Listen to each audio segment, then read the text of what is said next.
we're learning something very interesting, the if function statement, and we're going to use an if function statement to be able to find out which of these employees deserves a commission rate if they're able to hit a target of £800 in a month. Now let's begin. Now we're going to always start the function by having to start with an equal sign. So we're going to use the if statement this time around, so for the if function, and we're going to open the bracket and we're going to say if the sales for John Doe which is B2, is greater or equals to 800, because that's the target for the month.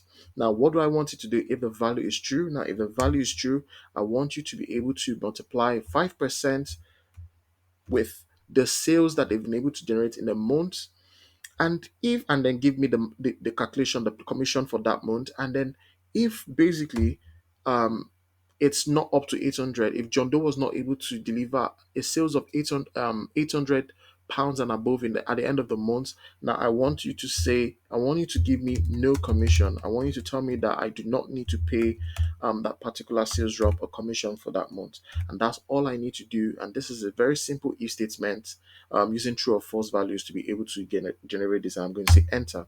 So you see, it does the math, and then it showed me that John Doe obviously exceeded the 800 targets, and deserves a £50 commission as well. That we added to John Doe's salary. Now, if I drag the same formula way down, so you can see that it says that Jane Smith has no commission because Jane Smith was £50 less than the target of 800, and also Bob Johnson obviously had 45 pounds in commission that I would need to pay that. Now, um, if you love this and you do want to basically request for any tutorial videos, please do want to actually put that on the comment section. I'll do my best to make that video. And also, if you love what you see, please do want to like, share, and comment. And I'll see you in my next tutorial.